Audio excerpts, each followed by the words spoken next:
Para pemirsa sekalian, 4 hari yang lalu kita semua membaca di media ada rilis dari Polda Metro Jaya bahwa ada 136 anggota Polri yang terlibat penyalahgunaan narkoba yang kemudian dikirim ke Pusdik atau Puslat Brimob untuk dilakukan pembinaan. Tentunya masyarakat bertanya-tanya, kenapa tidak dipecat? Nah, perlu kami jelaskan bahwa dalam rangka penanganan masalah narkoba maka perlu adanya keseimbangan antara menekan pasokan dengan operasi pemberantasan dan menekan angka permintaan, yaitu dengan merehabilitasi semua para pecandu penyalahguna narkoba dan korban penyalahguna narkoba untuk direhabilitasi sehingga mereka pulih dan tidak mengonsumsi lagi. Di samping itu perlu upaya pencegahan yang masif sehingga anak-anak kita tidak sampai nanti tertipu, terjebak ataupun diperdaya oleh sindikat sehingga terlibat penyalahgunaan narkoba. Dalam kaitan penanganan penyalahgunaan narkoba ini, sesungguhnya Mahkamah Agung tahun 2010 sudah mengeluarkan surat edaran Mahkamah Agung nomor 4 tahun 2010. Intinya adalah memberi petunjuk dan pedoman kepada seluruh jajaran hakim dari pengadilan tinggi maupun pengadilan negeri apabila menangani kasus narkoba dan dalam pembuktiannya terbukti kriteria dia sebagai korban penyalahgunaan narkoba atau pecandu narkoba atau penyalahguna narkoba. Kemudian yang kedua, waktu dites urin positif, tidak terlibat dalam sindikat, sudah di asesmen oleh tim asesmen terpadu, dan barang bukti yang disita ada padanya adalah sebatas konsumsi untuk diri sendiri 1 hari. Kalau kriterianya itu masuk, maka putusannya adalah direhab. Tentunya dipotong dengan masa rehab atau penahanan sebelumnya. Kemudian bagaimana dengan anggota Polri? Sekarang bayangkan ada ratusan anggota Polri yang terlibat penyalahgunaan narkoba. Katakanlah yang kemarin 136 orang. Seandainya mereka dipecat semua, kita bisa bayangkan mereka tidak direhabilitasi, maka mereka akan konsumsi kembali. Dan yang paling mengkhawatirkan adalah mereka akan direkrut oleh sindikat, sehingga mereka akan bergabung dengan sindikat. Ini menjadi ancaman tersendiri karena mereka sudah terlatih selama menjadi anggota Polri. Jadi kita juga harus mempertimbangkan ketika mencetak, mendidik mereka menjadi anggota Polri, negara mengeluarkan dana yang tidak kecil.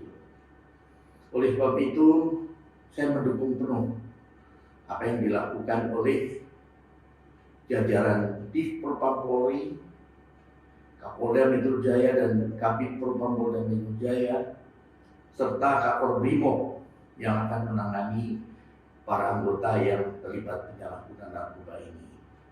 Diharapkan melalui pembinaan yang dilakukan, mereka nanti akan pulih dan mereka akan bisa bertugas kembali. Sebagai rujukan, tentunya orang pasti bertanya, emangnya sudah ada bukti keberhasilan program itu? Sudah, Polda Riau sudah melaksanakan, bahkan sudah hampir tiga gelombang kalau tidak salah. Dan angka keberhasilannya tinggi. Yang kabur kemudian akhirnya dipecat itu hanya beberapa orang, tidak sampai 10. Sementara yang lain pulih dan sehat kembali, bahkan beberapa yang usianya di bawah 35 tahun mereka ingin bergabung di Korps Brimob dan mereka sudah menjadi anggota Brimob. Mereka yang sudah selesai menjalani pembinaan, mereka kemudian menjadi mentor kepada anggota lain pada gelombang berikutnya. Dan ini kesuksesan yang menurut saya patut diapresiasi, karena terobosan ini menjadi inspirasi untuk Polda lain melakukan hal yang sama. Sehingga nanti ke depan anggota yang menyalahgunakan narkoba di satu sisi diproses etik dan disiplin, itu sesuai aturan, tetapi tidak dibiarkan begitu saja, yaitu dengan tindak lanjut yang jelas berupa pembinaan. Di Polda Riau diberi nama Rebin Tradisi, mereka latihan fisik, kemudian pembinaan rohani, kemudian juga pembinaan mental, kemudian juga dilakukan konsultasi dengan psikolog, pendampingan dengan psikolog untuk mencari akar masalah.